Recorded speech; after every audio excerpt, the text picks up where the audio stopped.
what we're watching are like individual components of an overall ecosystem that's being developed, and it's important to note, like, even within DeFi, we watch the overall crypto markets draw down from the all-time highs by approximately like 48-50%.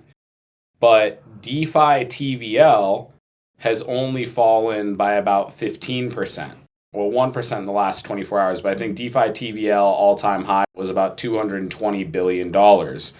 So what that's important to note is that, and now it's about $200 billion.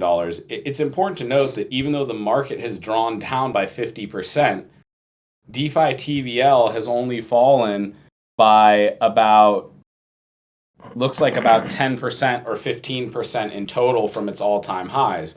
That means more people are adopting DeFi. More assets are actually flowing into DeFi and into GameFi. The gross number of assets locked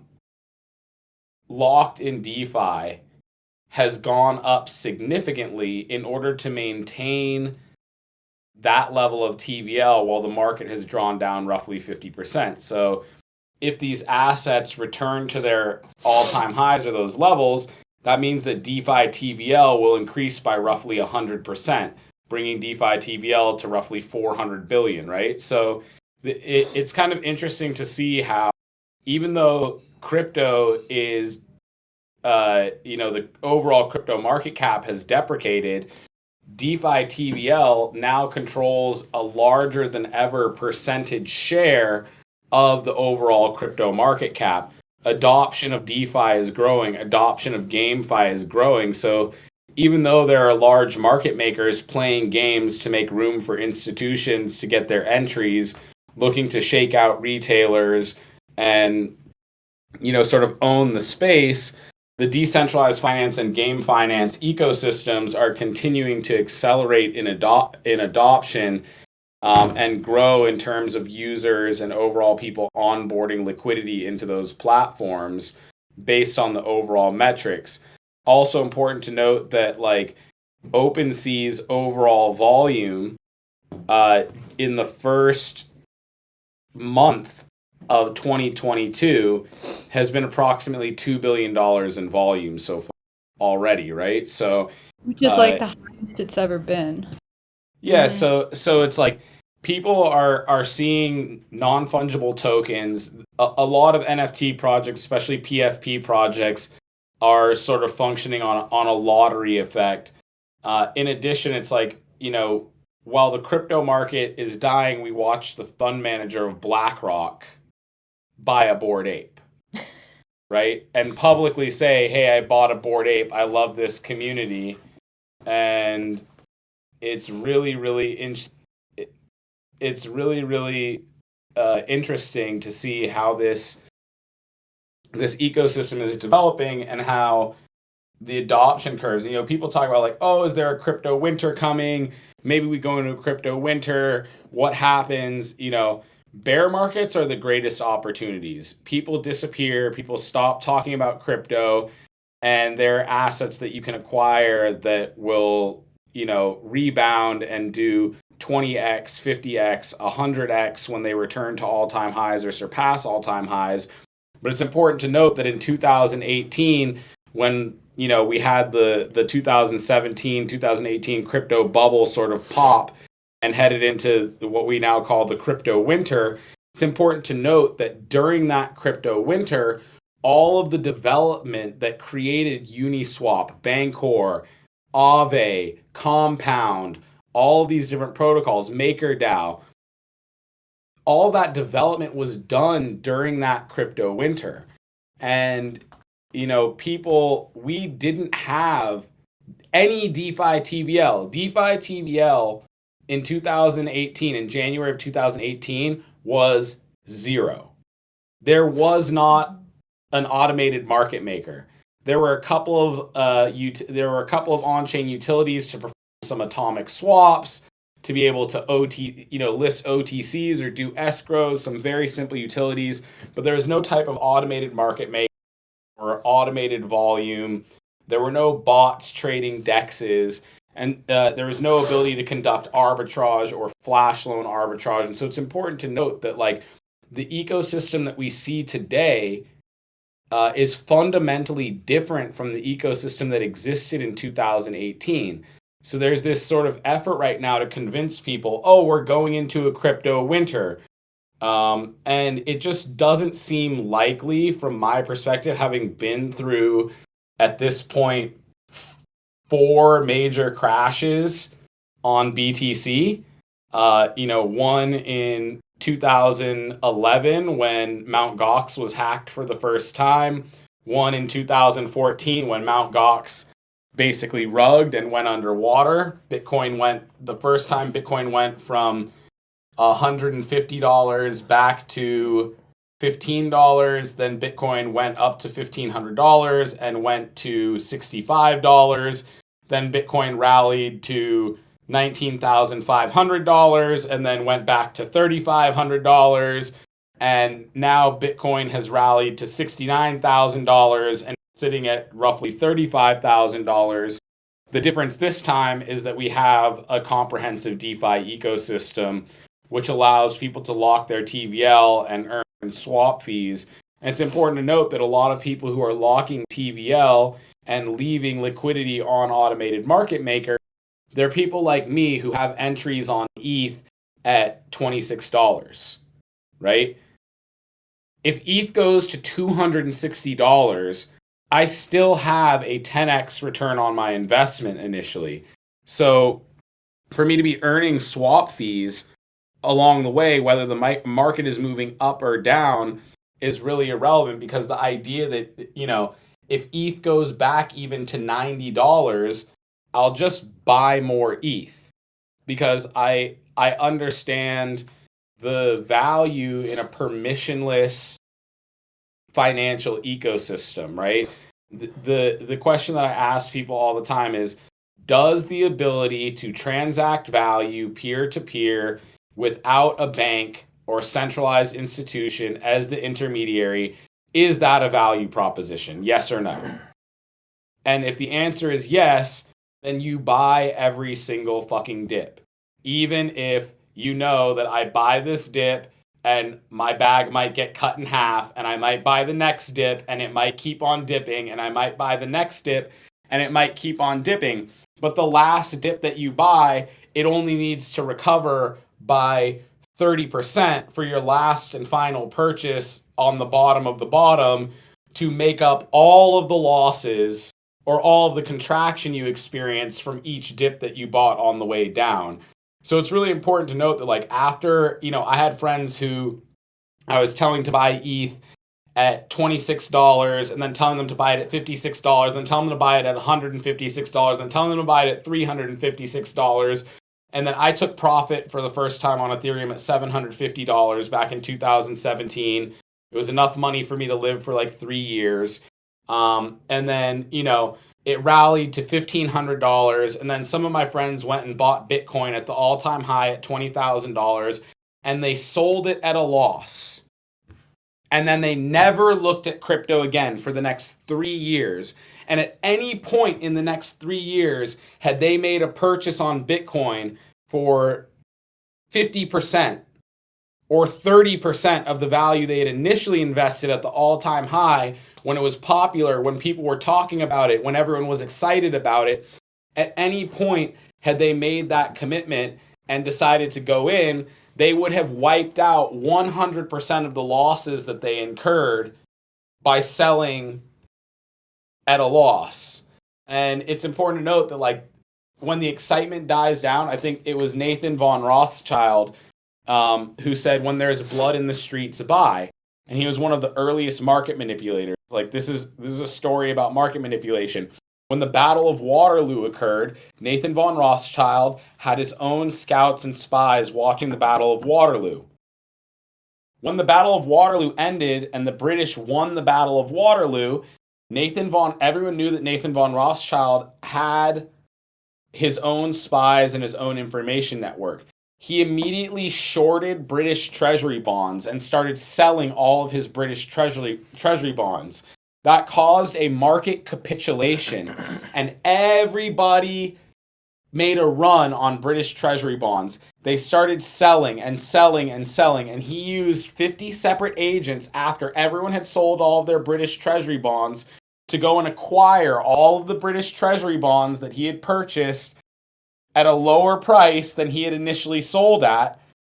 And about 1 week later, news made it to Britain that the Brits had actually won the Battle of Waterloo, and British Treasury bonds returned to a premium above the price that he had sold at. So he was able to effectively rinse everyone out of the market.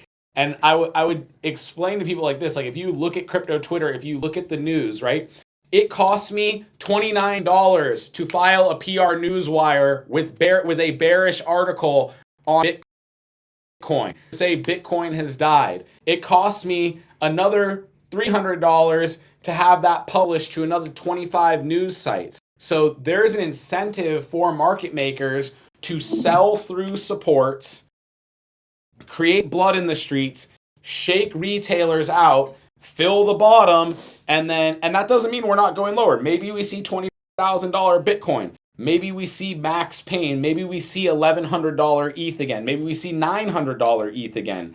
The point is that the offer for arbitrage and the ability to conduct multi-million-dollar transactions in a permissionless fashion with relatively tiny fees will remain a consistent value proposition to anyone with liquidity.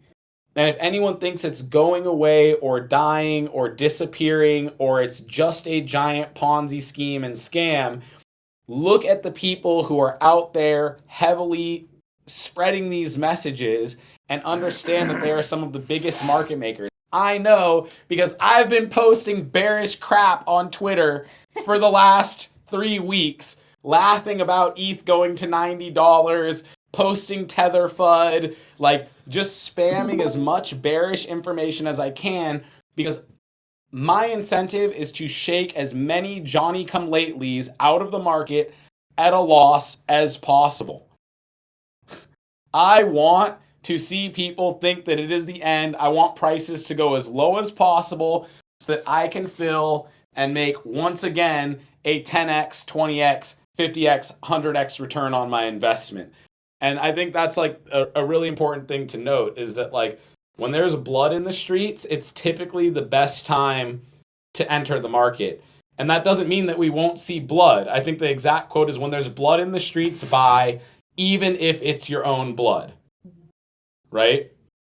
So that's the kind of motto, and to just look at what's coming next, look at where there's edge and participation and adoption occurring. And like people, I think the reason that NFTs are growing and blossoming is what I found is it's a lot more pleasant for me to be looking at NFTs than it is for me to be looking at a candlestick chart. It's a lot more enjoyable, right?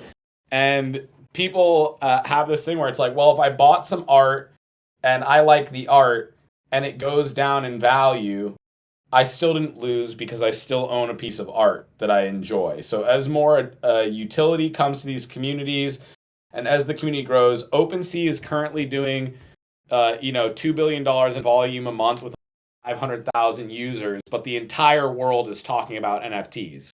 There are only 500,000 people actually using OpenSea, and I would hazard a guess, considering I have like 10 wallets on OpenSea, that there are probably only like 200 to 300,000 actual humans trading on OpenSea.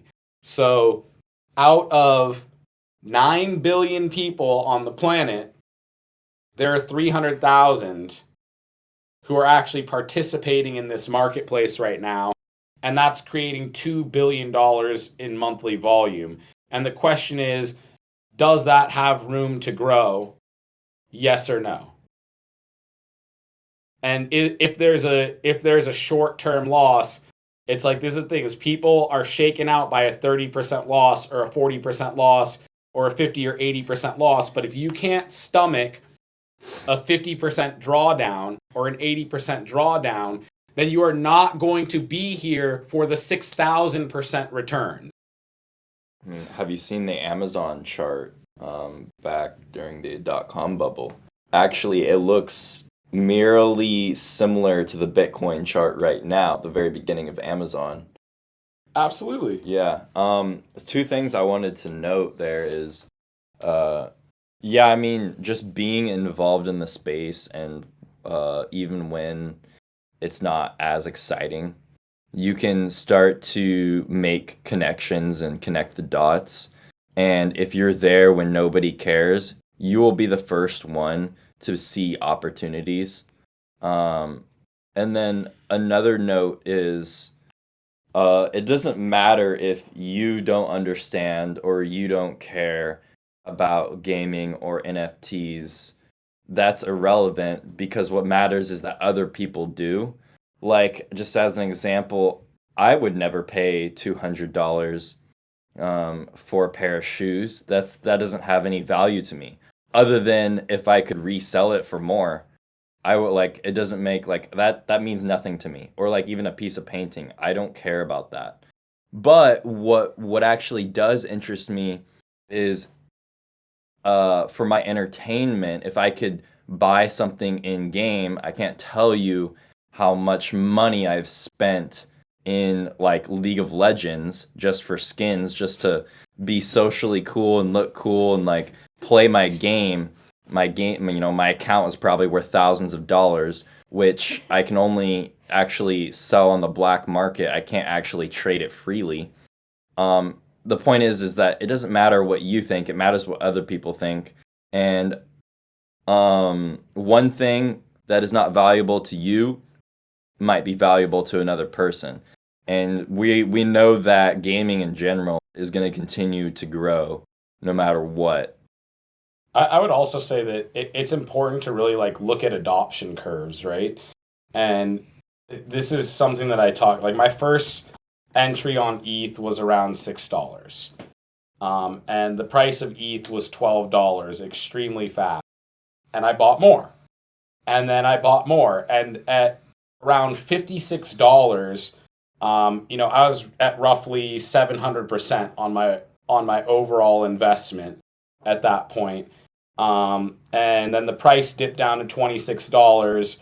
And at that point, I was at I was about 300% on my dollar cost average. And I had to make a do I sell this or do I buy more? And I went and looked and I said, how many Ethereum wallet addresses are there? How many people actually have Ethereum right now?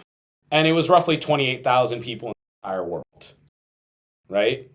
And the answer for me was a no-brainer. I bought pretty much everything I could. I put pretty much every dollar I could afford at that point. And it was simply thinking, okay, well, this is groundbreaking technology that's going to enable all types of automated financial transactions at relatively low transaction fees in a permissionless and non-custodial manner, peer-to-peer transactions without the involvement of counterparties or counterparty risks or banking institutions. And I'm going to bet that a lot more than 28,000 people in the entire world are going to be interested in this opportunity. And my bet worked out. And the fact is that we are still extremely, extremely low on the adoption curve. We still have a long, long way to go before we reach actual mass adoption. Every time the market inflates, we have a whole bunch of mass attention, but not mass adoption because the technology is relatively difficult to understand for most people. They feel uncomfortable with it. They don't know how to use it. There isn't a lot of clear and concise educational material which is available to people, how to actually use tools. They're relying on friends and family members. People they enter late, they suffer financial injury, they never come back, and it takes them 2 or 3 cycles before they understand this is not going. This is going to continue to grow. People said that the internet was a joke a long time ago. They said, "Oh, the internet. What is anyone for?" But now it's ubiquitous, and we have our refrigerators are connected to the internet. right? Our stoves, our toaster. You can get a toaster that's connected to the internet, right? So I think it's important to note that, like, when it comes to adoption curves, when it comes to rates of growth, we haven't even begun to approach what mass adoption actually looks like. We haven't even begun to approach where the market is actually going. Is it possible that we have a greater drawdown in the market? Yes. Why would that happen? Because there are powerful people with a lot of money whose traditional methodology of extracting liquidity from the general populace is being threatened.